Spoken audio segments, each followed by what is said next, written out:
Y queremos en esta tarde tener como conferencia el poder de la Biblia, el poder de la Biblia. Y vamos a tener nuestra lectura en el Salmo 19, versículos del 7 al 10. La ley de Jehová es perfecta, que convierte el alma. El testimonio de Jehová es fiel, que hace sabio al sencillo.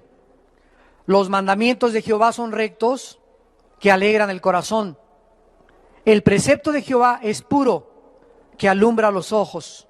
El temor de Jehová es limpio, que permanece para siempre. Los juicios de Jehová son verdad, todos justos. Deseables son más que el oro, y más que mucho oro afinado, y dulces más que la miel, y que la que destila del panal. Si ustedes examinan todas las más grandes bibliotecas del mundo, en Nueva York, en Washington, en París, en Inglaterra, en Japón, etcétera, etcétera, no van a ustedes a encontrar ningún libro en los millones de volúmenes de literatura que existen en el mundo como la Biblia.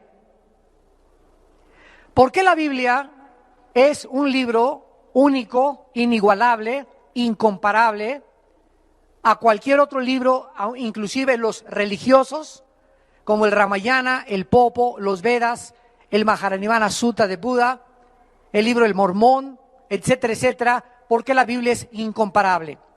Simplemente porque la Biblia es un compendio de 66 libros, escritos en un periodo de aproximadamente 1500 años, por más de 40 autores diferentes, y la mayor parte de los autores de los 66 libros de la Biblia no se conocían entre sí, la mayor parte de ellos. Sin embargo, la Biblia mantiene una línea de consistencia de la verdad que es sobrenatural.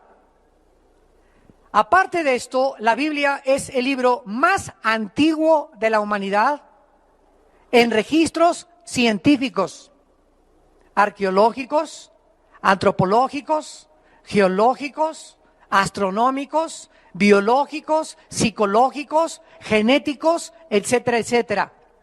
La Biblia contiene la literatura y la poesía más profunda de cuantos poetas, escritores o dramaturgos hayan existido. Y la Biblia además es el único libro que contiene verdades absolutas. Todos los demás libros que tú puedas leer contienen verdades relativas. La Biblia contiene la revelación de la mente de Dios a la mente humana.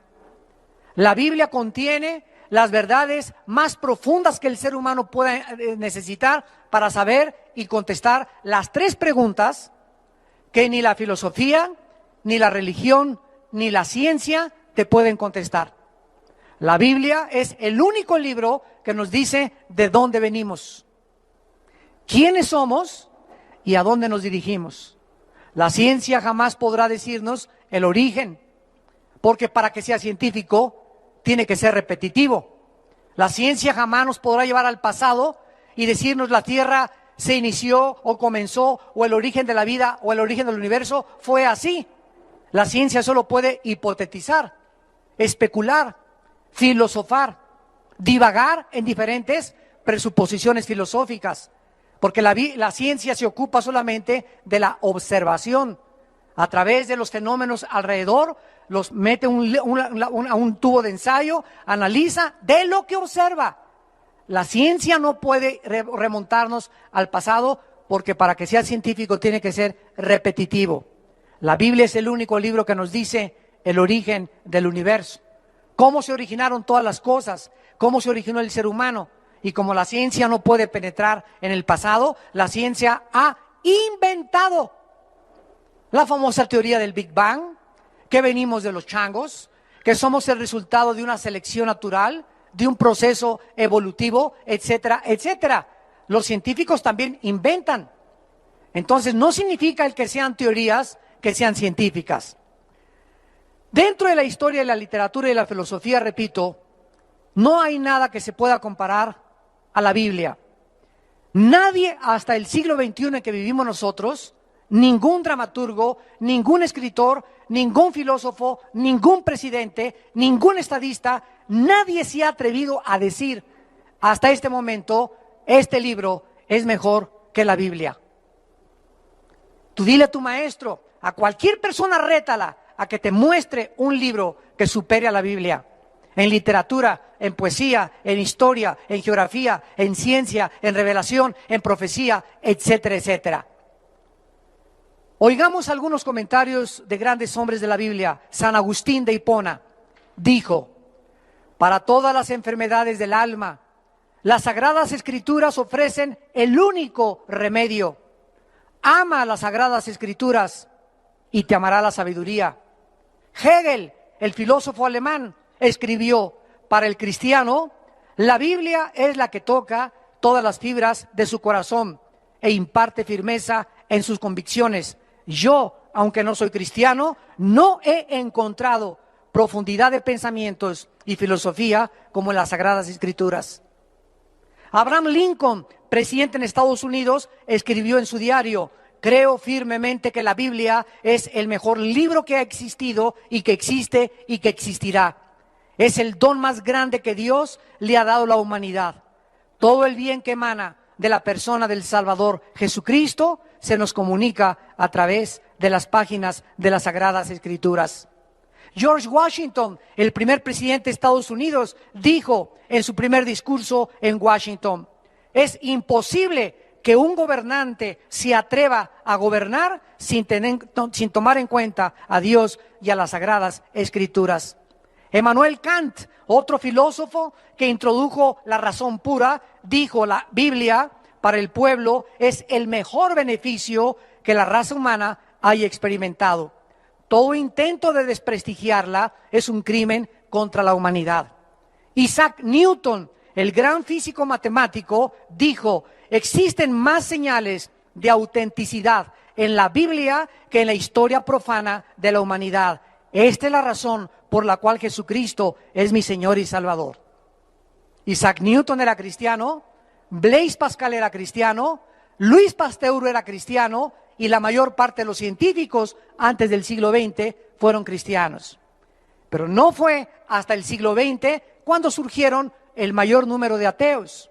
Y paralelamente a que el siglo XX fue el siglo donde más descubrimientos científicos y más avances tecnológicos la humanidad ha tenido, fue el siglo donde más ateos ha tenido la historia, como Sigmund Freud, Carlos Marx, Carlos Darwin, Friedrich Nietzsche, Ingersoll, Hitler, Jean-Paul Sartre, Carlos Sagan, etcétera, etcétera. ¿Por qué? Porque el hombre en el siglo XX se ensoberbeció por los inventos, por la tecnología y por la ciencia que hemos alcanzado. Vamos pues ahora a la segunda carta del apóstol Pedro, capítulo 1, y comencemos a estudiar la inspiración en primer lugar de la Biblia. Porque la Biblia, damas y caballeros, no es un libro que haya sido escrito por la voluntad humana. Síganme con mucho cuidado. Los escritores de la Biblia como Moisés, David, el apóstol Pedro, Lucas, el apóstol Juan, el apóstol Pablo, no tomaron libros o pergaminos y comenzaron a escribir de su imaginación o lo que ellos creían, sino que cuando juntamos los 66 libros de la Biblia, escritos en un periodo de 1500 años, donde la mayor parte de los autores eran pescadores, obreros, carpinteros, reyes, estadistas, profetas, y casi ninguno se conoció entre ellos, encontramos que todos ellos hablan de lo mismo. Que la consistencia de sus pensamientos es como si alguien los hubiera dirigido para que el tema central de sus pensamientos fuera la persona del Hijo de Dios. Porque desde el Génesis hasta el Apocalipsis, el mensaje central de la Biblia es la persona de Jesucristo. El plan de Dios para la salvación en el Cordero de Dios que quitó el pecado del mundo. La Biblia entonces no es un libro que se pueda interpretar privadamente. Esta es la razón por la cual existen las sectas. ¿Qué es una secta? Un grupo determinado de personas que tienen un líder y que el líder lee Apocalipsis y dice, no, yo creo que estas cabezas son las cabezas del chupacabras. O no, yo creo que estos, los 7 espíritus significan las 7 demonios que salieron no sé de dónde. Y pues yo creo que esto significa aquello y el otro. Y cuando la gente comienza a interpretar la Biblia de acuerdo a lo que yo creo, a lo que yo me imagino, es cuando comenzamos a proferir herejías. Cuando comenzamos a salirnos totalmente del camino y por eso se forman las sectas. Por ejemplo, ahorita en Puerto Rico hay un hombre que se llama José Luis Miranda y que dice que es el anticristo. 100,000 personas se han marcado ya con el símbolo del 666. ¿Quieren ustedes ver esto? Métanse a internet en la página creciendoenlagracia.com. Creciendoenlagracia.com. Ahí sale este hombre, sus mensajes. Nada más que no le vayan a mandar cartas, No se queden ahí. Y ahí vas a ver cómo se está marcando la gente de su iglesia. Más de 100,000 personas. ¿Cómo puede la gente creerle que esa persona diga que él es el anticristo? Que no existe la verdad, que no existe el infierno, que no existe el cielo, que no existe el pecado. Todo esto, ¿por qué? Porque la Biblia la interpretaron privadamente. Y en 2 de Pedro capítulo 1, versículo 19 al 21, el apóstol Pedro nos lo explica. 2 de Pedro capítulo 1, versículo 19. Tenemos también la palabra profética más segura, a la cual hacéis bien en estar atentos como a una antorcha que alumbra en lugar oscuro, hasta que el día esclarezca y el lucero de la mañana salga en vuestros corazones. En primer lugar, se nos explica que en medio de tantas tinieblas, de tantas filosofías, de tantas sectas, de tantos falsos profetas y de tantos falsos líderes religiosos, la única luz es la Biblia. Haríamos bien en estar atentos a la Biblia hasta que el día esclarezca. ¿Cuándo es este día? Cuando Jesucristo regrese por segunda vez. Mientras Jesucristo regrese al mundo, la única luz que tiene la humanidad es la Biblia. Y haríamos bien en estar atentos a ella como a una antorcha, porque es la única luz, el único libro que nos revela la verdad. Dice el versículo 20, entendiendo primero esto, es importante comprenderlo, que ninguna profecía de la Escritura es, ¿qué dice? De interpretación privada. No hay nada que podamos tomar de la Biblia y yo interpretarlo a mi manera, porque nunca la profecía fue traída, aquí está, por voluntad humana. Entonces, ¿cómo fue escrita la Biblia? Los santos hombres de Dios hablaron siendo inspirados por el Espíritu Santo. La Biblia, pues, es un libro inspirado por Dios. La palabra inspirado significa dentro, soplar. Entonces, cuando hablamos nosotros de inspiración, estamos hablando que Dios sopló en Pedro, sopló en David, sopló en las personas que estaban escribiendo los libros, sus pensamientos de Él, de Dios. Por ejemplo, David escribió el Salmo 22 y comienza David en el Salmo 22, Dios mío, ¿por qué me has desamparado? Él no sabía que estaba escribiendo lo que 1000 años después en la cruz Cristo iba a expresar antes de morir. Lama sabactani, ¿por qué me has desamparado? Y continúa el Salmo 22, horadaron mis manos y mis pies, sobre mi ropa echaron suertes, mi corazón fue derretido como la cera. Comienza David a describir 1000 años antes de la crucifixión de Cristo. El profeta Isaías comienza a escribir: porque un niño nos es nacido y su principado sobre su hombro y su nombre se llamará Emmanuel, príncipe de paz, etcétera, etcétera. Estaba describiendo el carácter y los nombres del Hijo de Dios. Miqueas comienza a escribir en el capítulo 5: porque tú, Belén Éfrata, la más pequeña de ser las aldeas de Judá, de ti saldrá el Salvador. ¿Cómo supo 650 años antes Isaías que en Belén iba a nacer el Mesías? Cuando nos introducimos en las profecías bíblicas, lo vamos a ver en unos momentos, nos damos cuenta que no hay otro libro que haya anunciado que iban a ser Buda,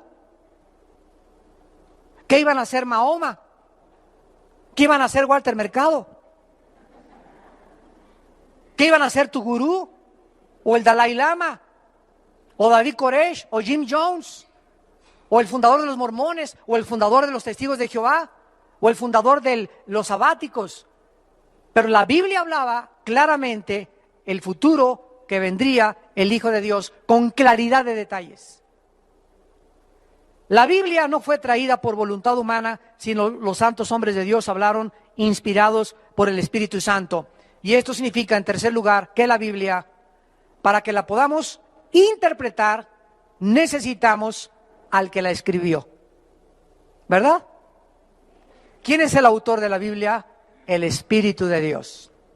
Entonces, si yo vengo a la Biblia, aunque yo sea físico, matemático, literato, dramaturgo, doctorado en ciencias políticas, doctorado con 3 o 4 títulos académicos, soy muy inteligente y tengo 3 premios Nobel inclusive, de medicina o de astronomía o de ciencia o de matemáticas o lo que sea. Cuando yo vengo a la Biblia y no tengo dentro de mí al autor de la Biblia, al Espíritu Santo, mi inteligencia humana no me sirve. Porque comienza a chocar con algo que no es de los hombres. Son pensamientos tan elevados que para mi mente es locura. Vayamos a 1 Corintios 2. 1 Corintios capítulo 2.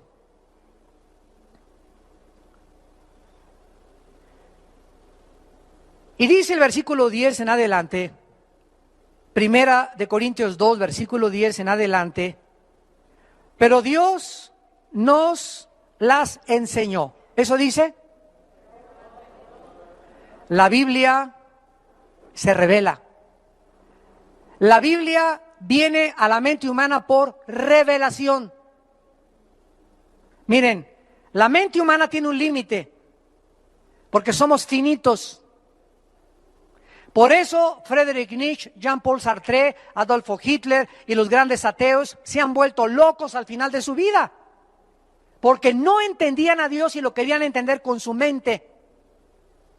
Y el razonamiento y las conclusiones filosóficas humanas no sirven para cruzar esta línea a donde llega el límite o la finitud de la inteligencia o del intelecto humano. Para cruzar el intelecto humano y el razonamiento humano y poder trasladarnos a la dimensión donde la mente natural no puede comprender las cosas que son más allá de la mente natural, necesitamos que de este mundo dimensional espiritual entre alguien a nuestra mente y nos revele el mundo que trasciende mi capacidad finita de poder razonar.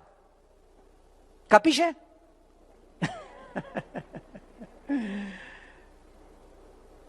Necesitamos que el Espíritu Santo entre a nuestra vida y el Espíritu Santo nos las revela.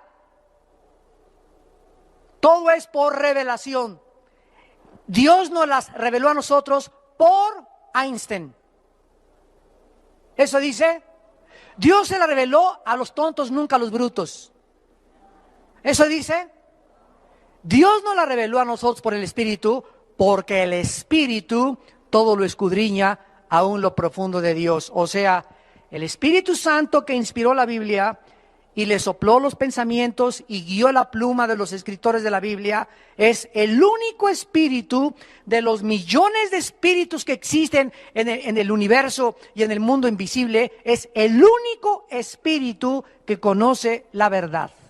Se le llama el Espíritu Santo o el Espíritu de verdad. Entonces, si tú no tienes a ese espíritu y tienes al espíritu de Walter Mercado, y tienes al espíritu de Cuauhtémoc, y tienes al espíritu de un demonio, estás engañado. Y por eso la humanidad está engañada. A Hitler se le metió otro espíritu que no era el Espíritu Santo, y el espíritu que se le metió a Hitler le dijo: tú puedes crear una super raza, la raza aria. Ustedes los alemanes son los más grandes, excelsos y magníficos de todos los seres humanos. Los judíos son ratones, los negros no sirven para nada, los que nacieron con defectos físicos, mátenlos a todos, que sobreviva la única raza, la raza aria, y además tú vas a gobernar 1000 años. ¿Qué fue lo que le pasó a Hitler? Que antes de que pudiera confrontar su derrota cara a cara, se suicidó. ¿A qué espíritu le vas a escuchar tú la verdad? Esa es la pregunta. ¿A quién le vas a creer? Dice el versículo 11 de 1 Corintios 2. Porque ¿quién de los hombres sabe las cosas del hombre, sino el espíritu del hombre que está en él? Así tampoco nadie conoció, ni conoce, ni conocerá las cosas de Dios, sino el Espíritu de Dios. Este fue el grave error del doctor psicólogo, padre de la psicología, Sigmund Freud. Este hombre, igual de niño, sus papás le enseñaron la Biblia. Y comenzó Freud en su juventud a rechazar la Biblia. Y comenzó a creer que en sus pensamientos se encontraba la verdad. Y comenzó a interesarse en la conducta del ser humano. Entonces comenzó a hacer experimentos con personas enfermas de neurastenia. Y Sigmund Freud dijo: he descubierto que el ser humano tiene una mente inconsciente, un subconsciente y una mente que no se puede penetrar más que a través del inconsciente. Entonces comenzó a usar el hipnotismo para que la mente consciente pasara al nivel del inconsciente y se formara en el subconsciente los problemas que él creía que conscientemente desarrollaba la conducta normal. Y cuando Freud comenzó a meterse a la psique, a la mente humana, trató él de componerla en el estado inconsciente, o sea, hipnotizados, trató de sanarlos. Y comenzó a darse cuenta que sus experimentos fracasaban y fracasaban y fracasaban. Atribuyó la mayor parte de los problemas a la sexualidad infantil, y su esposa dice que a la 1 o 2 de la mañana se levantaba empapado en sudor, gritando. El padre de la psicología era un neurótico, neurasténico, psicótico, y gritaba que tenía apariciones y que se le aparecía hasta el chamuco de Tepoztlán ahí enfrente de su recámara. Y así murió en esa neurosis, porque rechazó la palabra de Dios. Si hubiera leído 1 Corintios 2:11, hubiera descubierto que el problema humano no está en la psique. Pero él se creyó Dios para conocer al ser humano, y solo la Biblia nos revela que somos un espíritu.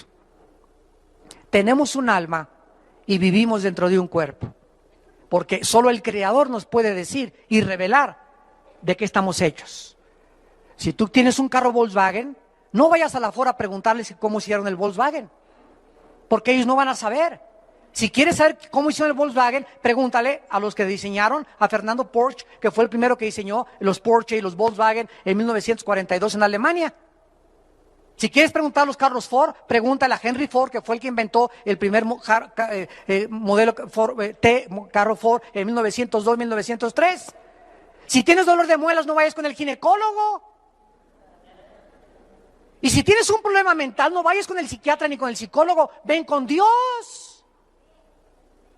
Porque el problema no está en tu mente, es más profundo que la mente, trasciende la mente, está en algo que nadie conoce más que Dios, y se llama el Espíritu. Y dice aquí el versículo 11, ¿quién de los hombres le sabe las cosas del Espíritu? Nadie. ¿Cómo podemos introducirnos al Espíritu de una persona cuando ni siquiera conozco mi propia personalidad? Entonces yo tengo que preguntarle al Creador, al que nos hizo, Señor, ¿qué problemas hay? ¿Por qué pienso así? ¿Por qué me comporto así? ¿Qué solución hay? ¿Qué medicina hay? Los hombres no tenemos la solución para nuestros problemas. La solución y el remedio viene de Dios, de nuestro Creador. He venido, dijo Cristo, a sanar a los quebrantados de corazón, a darle vista a los ciegos, a sanar a los enfermos, a los contritos de espíritus y a los quebrantados. Yo amo, dice el Señor. Y dice el versículo 12, y nosotros, aleluya, gloria a Dios, no hemos recibido el espíritu del mundo, sino el espíritu que proviene de Dios, para que sepamos lo que Dios nos ha concedido. ¿Qué espíritu tienes tú que me estás escuchando? No hay en tu vida, escúchame. Cualquiera de ustedes que haya venido en esta mañana, quiero decirles algo, no hay en tu vida más que uno u otro espíritu. O tienes el espíritu del mundo y piensas como el mundo y oyes al mundo y actúas como el mundo y le crees al mundo, o tienes el espíritu de Dios y oyes a Dios y sigues a Dios, porque Jesús dijo, mis ovejas oyen mi voz y me siguen.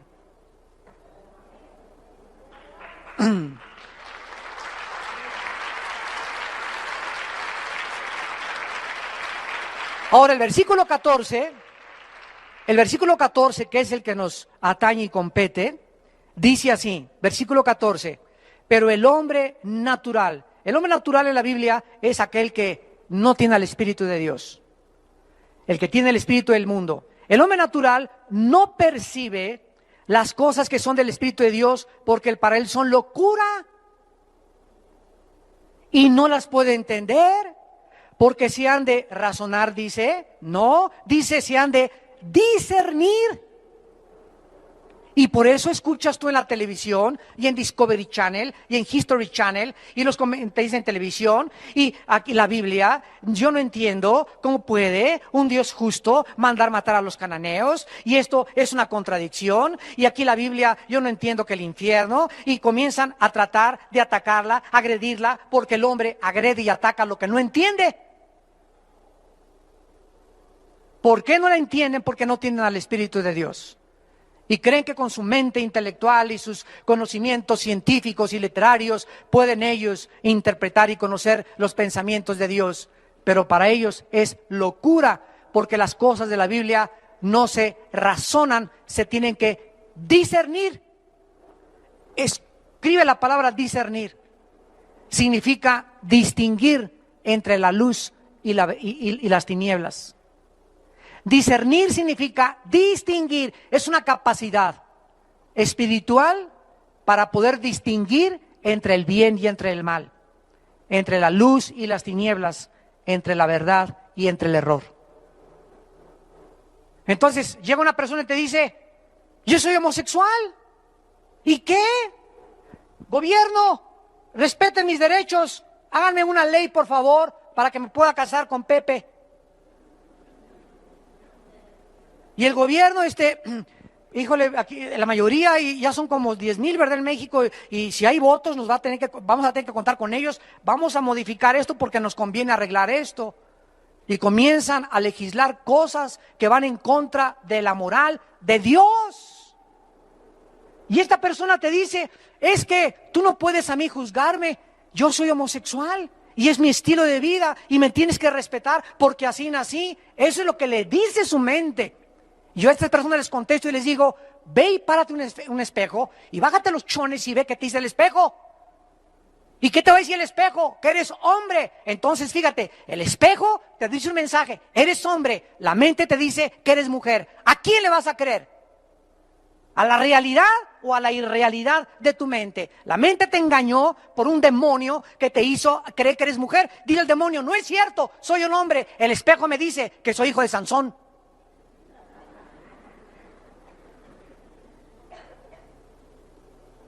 Las mentiras de los espíritus que tratan Britney Spears, Madonna, Elvis Presley, cantantes, deportistas, estadistas, políticos, engañarlos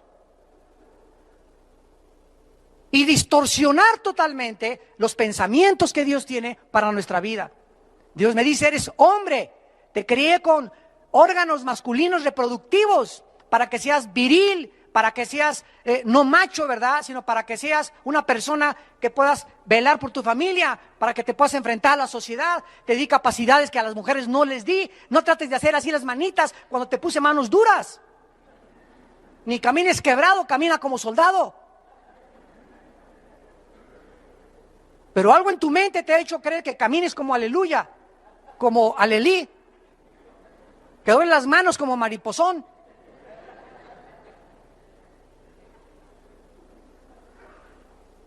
La Biblia no es de interpretación privada, la Biblia tiene que ser interpretada por el Espíritu Santo, porque los 66 libros de la Biblia forman un compendio. Entonces, si yo quiero estudiar Apocalipsis y me meto a Apocalipsis, a estudiar Apocalipsis, sin antes haber estudiado Daniel y Ezequiel, me voy a empachar. No voy a poder entender ni qué son las trompetas, ni los 7 espíritus de Dios, ni los 7 juicios, ni las 10 cabezas, etcétera, etcétera, porque no es de interpretación privada. ¿Quién me dice qué son las cabezas, qué son los cuernos, qué cosas son las trompetas, qué son los espíritus? Ezequiel y Daniel. En otras partes de la Biblia, Dios reveló lo que en un libro no está. Todo lo que en el Antiguo Testamento los judíos no entendían, se complementa en el libro de Hebreos, que explica todo lo que era el Antiguo Testamento. Como los judíos no han aceptado al Espíritu de Dios y se quedaron en el Antiguo Testamento, no aceptan a Cristo como el Mesías, porque no entienden que las fiestas, las ofrendas, el sacerdocio y todo lo que el Antiguo Testamento escribía y simbolizaba era Jesucristo.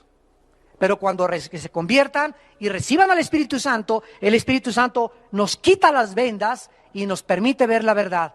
Y ahorita ya hay más de 150,000 judíos allá en Israel. Gracias a Dios que, ¿sabían ustedes que tenemos una iglesia en Israel ya?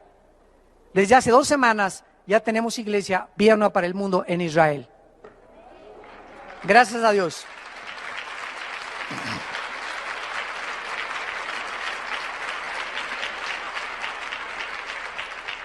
Vayamos a 2 de Timoteo, capítulo 3. 2 de Timoteo, capítulo 3. Ya tenemos a una pareja con 3 hijos y un misionero en Israel sostenidos por Vida Nueva, gracias a Dios. 17 personas ya hay en la iglesia de Vida Nueva en Israel. 2 de Timoteo, capítulo 3, versículo 16 al 17. Segunda de Timoteo 3, 16 al 17. Toda la Escritura, no algunas partes, toda la Escritura es inspirada por Dios. Hace 3 años tuve un debate en Radio Red con un hombre llamado Gutiérrez Vivó contra 2 jesuitas. Y pues vieron que entré a la cabina con la Biblia. Se comenzaron como a poner nerviosones. Y me dice uno de los jesuitas, es que yo nada más creo en algunas partes del Nuevo Testamento. Y le dije, ¿en cuáles partes cree usted del Nuevo Testamento? Bueno, las partes que les convienen a ellos, ¿verdad? Y me dice, porque hay muchas cosas del Antiguo Testamento, que yo no creo. Y le dije, qué lástima, y le leí este versículo. Porque toda la Biblia dice la Biblia que es inspirada por Dios. Y Jesucristo, cuando vino al mundo, antes de morir, comenzó a caminar con los discípulos por la playa y les dijo, oh insensatos y tardos en entender lo que los salmos, Moisés y los profetas escribieron de mí. Le dije, esto está escrito en el Evangelio de Lucas. Y Cristo está autenticando y está validando el Antiguo Testamento. Entonces, si usted me dice que no cree en el Antiguo Testamento, tampoco cree en Jesucristo, porque Jesucristo dijo que el Antiguo Testamento hablaba de él.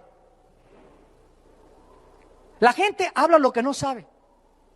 Dice la Biblia que se corrompen como animales irracionales y se ponen a discutir cosas que no entienden y se creen sabios en su propia opinión y profesando ser sabios se hacen necios. Toda la Escritura, dice 2 Timoteo 3, toda la Escritura es inspirada por Dios y útil. Y escuchen para qué Dios nos dejó la Biblia: para enseñar, número 1, 2, para redarguir, 3, para corregirnos, 4, para instruirnos con el propósito de que seamos maduros. Lleguemos o alcancemos la madurez. En primer lugar, la Biblia nos enseña. ¿Qué nos enseña la Biblia? ¿De dónde venimos? ¿Quiénes somos? ¿A dónde nos dirigimos? Nadie más que la Biblia me puede enseñar quién soy, de qué estoy formado, ¿Por qué nací? ¿Cómo se originó el universo? ¿A dónde va mi vida? ¿Hay vida después de la muerte? Solo la Biblia me puede decir. ¿Y cómo es la vida después de la muerte? Solo la Biblia me lo puede decir. ¿A dónde van los espíritus después de la muerte? Solo la Biblia nos lo puede revelar. Ningún otro libro te dice que hay vida después de la muerte. ¿Y qué hay? ¿Y qué pasa con los espíritus? ¿Y qué es lo que sucede después del juicio final? Más que la palabra de Dios. Nos enseña la Biblia el camino de la verdadera moral, de la educación, de la política, de la ciencia, cómo educar a los hijos, cómo ser un buen esposo, cómo ser un buen matrimonio, cómo la gente no tiene la Biblia, va con la doctora Corazón, va con Walter Mercado, va con el psiquiatra, va con el psicólogo, va con la comadre, va con la suegra. Enséñame a educar a mis hijos. Mi hijo tiene un problema, ¿me puedes dar un consejo, comadre? Y tu comadre es hasta atea. Tenemos la palabra de Dios más segura para poder estar atentos a ella, porque ella es nuestro maestro. En segundo lugar, nos redarguye. Esto significa nos convence. Haz de cuenta que este es el camino por el cual caminamos. La Biblia me va enseñando cómo portarme, cómo ser ciudadano, cómo ser padre, etcétera, etcétera. Y cuando me trato de salir del camino, es la Biblia la que me redarguye, o sea, me convence dentro del Espíritu Santo que lo tengo dentro. Armando, vas mal, vas mal, vas mal, vas mal, regrésate al camino. La Biblia nos convence. Cristo dijo, cuando el Espíritu venga, Él los convencerá de pecado. Tú no puedes convencer a tu esposo, ni a tu hijo, ni a tu vecino, ni a tu suegra de pecado. Tú le puedes decir a una persona, eres un borracho, parrandero, te vas a ir al infierno. Mira, hijo, no vayas a esa discoteca porque te vas a ir al infierno. Dile lo que le digas a la gente. La única persona que puede convencer a alguien de pecado es el Espíritu Santo. Porque es la función primordial del Espíritu Santo. Entonces, ¿cómo convenzo a mi esposo? No le digas nada, ora por él. Que el Espíritu Santo lo convence. Y el Espíritu Santo usa la Biblia. Ayer en el mensaje en México, los 4 jinetes del Apocalipsis, hablé sobre la inutilidad del ateísmo. Y al acabar el mensaje ayer se acerca un señor y me dice, soy profesor de la universidad en el Tecnológico de Monterrey y he sido ateo durante 37 años. Su esposa venía con él llena de lágrimas, era cristiana, 3 hijas muy lindas que tenía, jóvenes todas, también cristianas. Y habían estado orando por su papá durante 7, 8 años, que tenían de convertidos más o menos. Y me dice, hoy por primera vez quiero comenzar a leer la Biblia. Estoy convencido ahora que soy un soberbio y que he rechazado a mi familia, ya hasta me quería ir con otra mujer y dejar a toda mi familia, y quiero hoy verdaderamente conocer la palabra de Dios y seguir a Jesucristo. Y estaba su esposa llena de lágrimas, llorando, las muchachas también, pero vean ustedes, ¿quién fue lo que lo convenció a este hombre que fue a un desayuno para que le entregara su vida y cambiara radicalmente su vida en menos de 10 o 15 minutos la palabra de Dios? Por eso cuando tenemos desayuno les decimos a ustedes, traigan personas no cristianas. Trae a tu abuelita, trae al jefe de tu trabajo. Si tienes carga por alguien de tu familia, invítalo. Solo oyendo la gente la palabra de Dios se puede convertir. Porque el Espíritu Santo usa la Biblia. No usa la sabiduría humana, usa la Biblia. En tercer lugar, la Biblia nos corrige. No solamente nos convence regresar, sino que nos enseña cómo regresar al camino. ¿Eres cristiano? ¿Eres cristiana? ¿Tienes al Espíritu Santo y te caíste ayer del caballo? ¿Te caíste hace una semana del caballo? ¿Fornicaste con tu novio hace 3 días? ¿Ya te besuqueaste y dejaste que tu novio te pusiera la...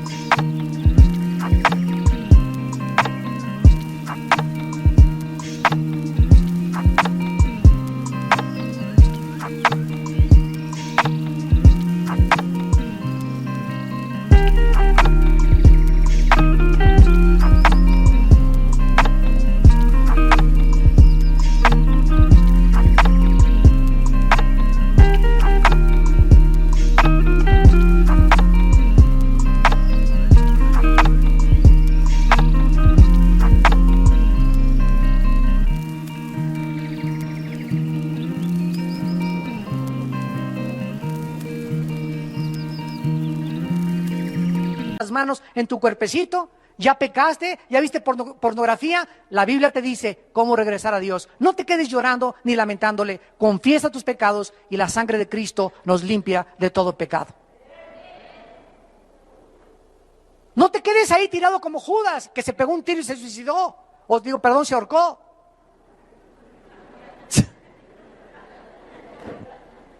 Ni yo soy perfecto. ¿Ya ven? Claro.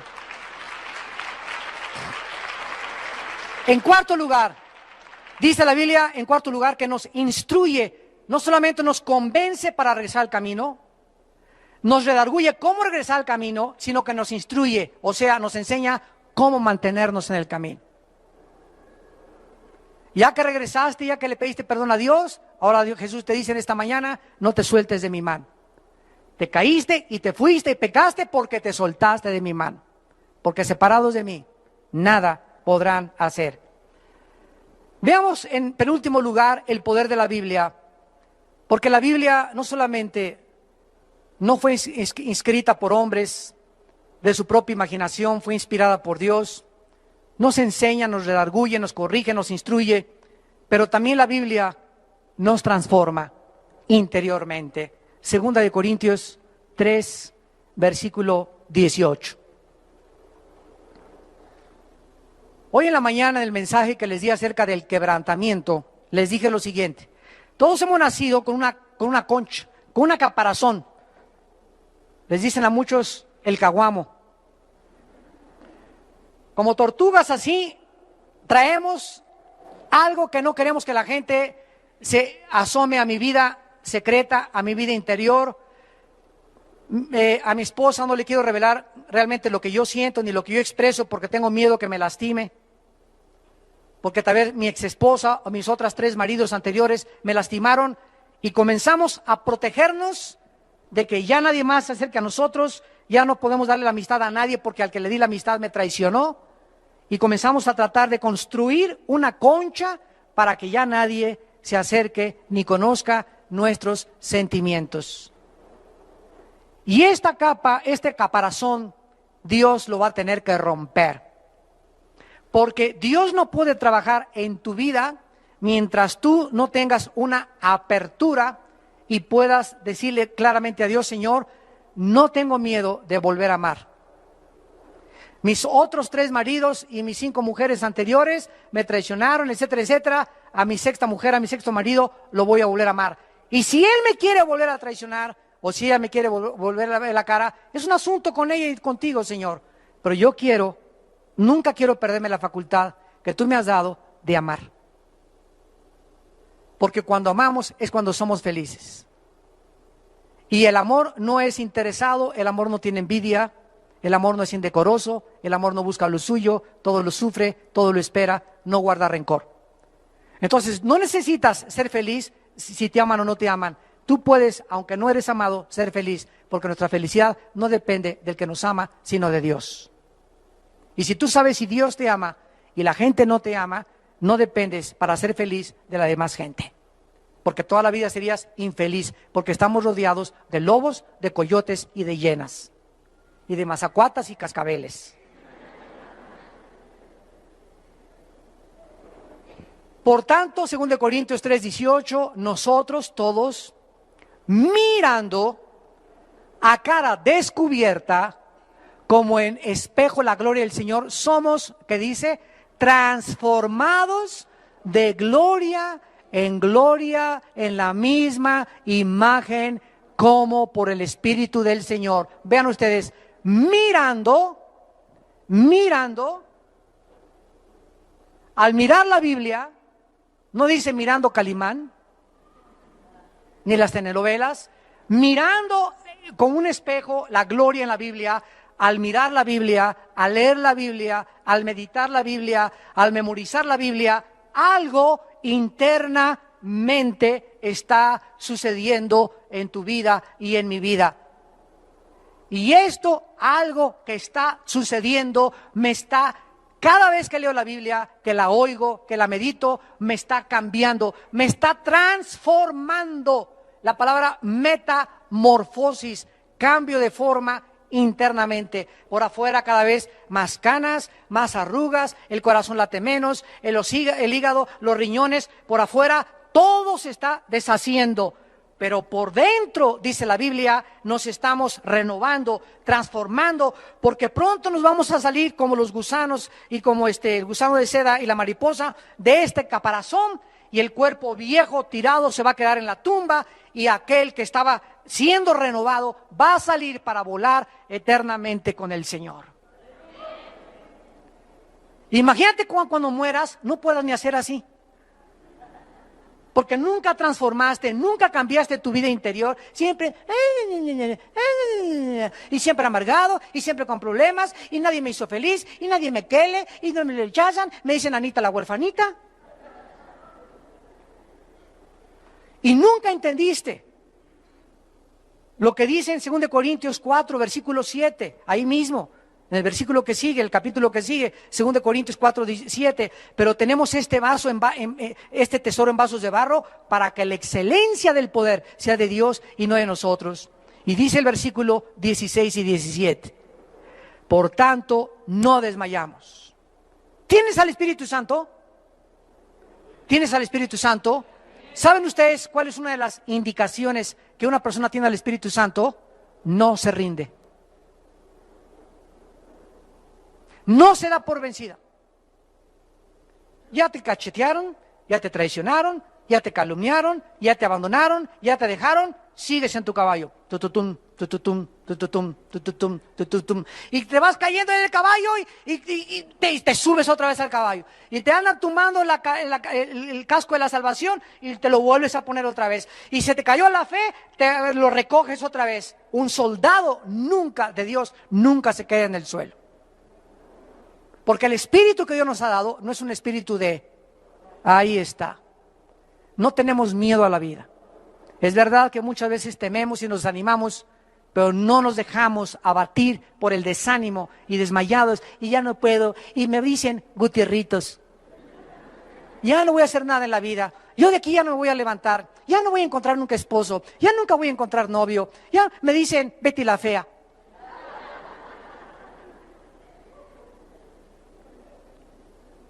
Por tanto, no desmayamos. Antes, aunque nuestro hombre exterior se va desgastando, el interior, no obstante, se renueva de día en día, porque esta leve tribulación momentánea produce en nosotros un cada vez más excelente y eterno peso de gloria. Por favor, noten, ¿cómo le llama Pablo a los naufragios, los latigazos, las traiciones, los problemas con las iglesias y todo lo que sufrió? ¿Cómo le llama en el versículo 17? ¿Cómo le llama? Leve. ¿Y cómo le dice? Momentáneo, o sea, temporal.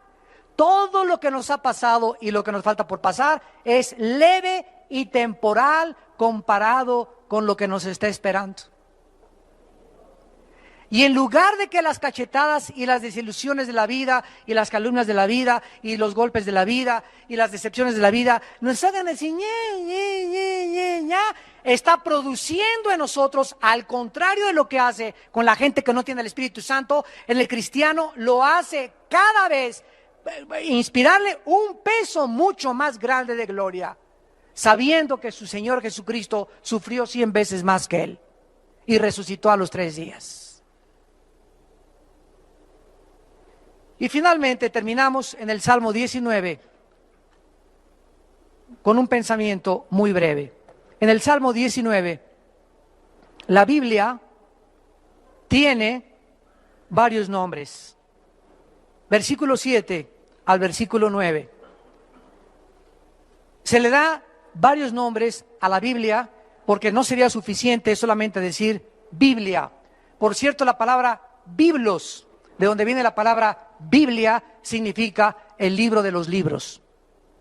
Libro de libros es lo que significa el vocablo biblos en latín. La Biblia se llama, en el versículo 7, la ley de Jehová, el testimonio de Jehová. En el 8, los mandamientos y el precepto de Jehová. En el 9, el temor de Jehová y los juicios de Jehová. Todos estos nombres atribuidos a la Biblia describen diferentes facetas de la Biblia, y el poder de la Biblia para poder cambiar nuestra vida interior. Y cuando un cristiano, por eso hay algo que a mí me abruma, me molesta, me entristece y me da también mucho coraje. Llegar a un estudio bíblico, venir el domingo a la iglesia y ver que solamente 3 o 4 personas trajeron su Biblia. Vamos a tomar un café a algún lado con algún hermano, ¿verdad? Y es lindo, ¿verdad?, que podamos traer los dos la Biblia. Traen la Biblia en la cajuela de guantes, una Biblia para cuando me paren en el tráfico, cuando entra a la peluquería, cuando vaya al banco. Tengo otra Biblia en el baño, cuando visito el trono de Dios, cuando voy a hacer otras cosas, en mi cuarto, en el baño, en el carro, en todos lados encontramos algo que pueda alimentar nuestra alma. Y si nosotros no amamos la Biblia y no la leemos cuando nos levantamos y cuando nos acostamos,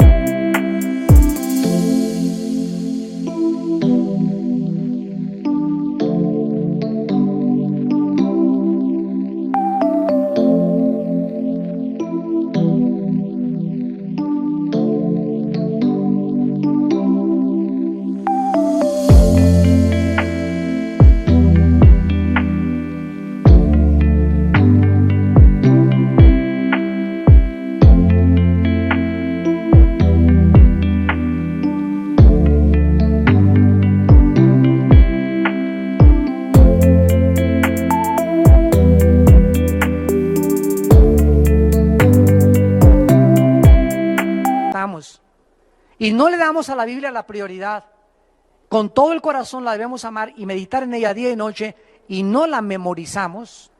Si yo les dijera a todos ustedes ahorita, nadie levante la mano, pasen todos los que se saben el Salmo 23, ya no el 119,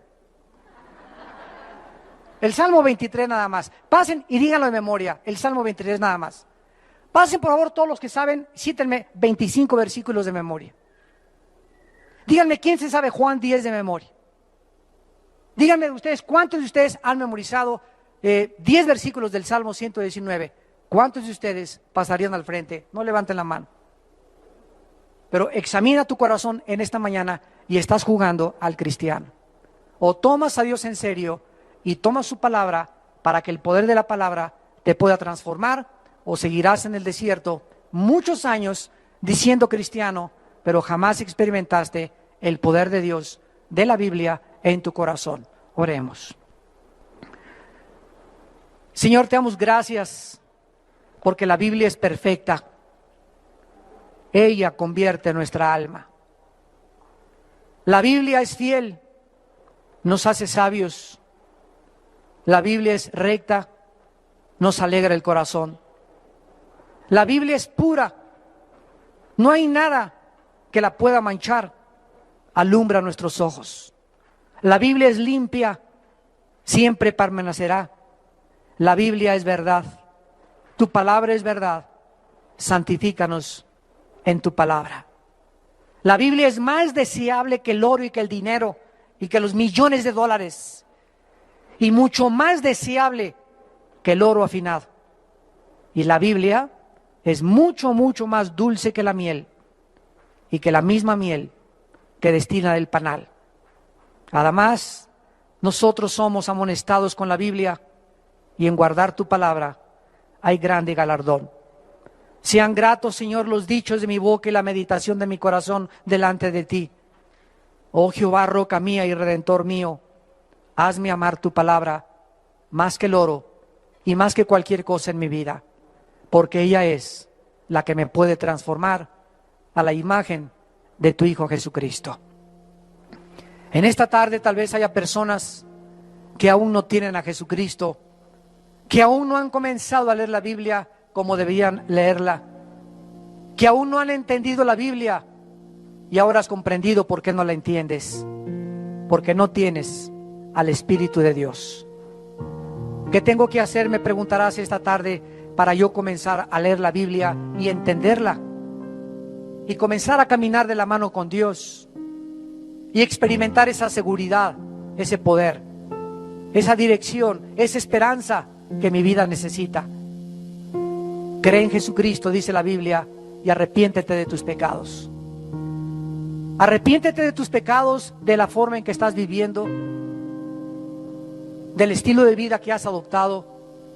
Reconoce que vives equivocadamente delante de un Dios santo, que Él es el que pone las reglas, no nosotros, de cómo debemos de vivir.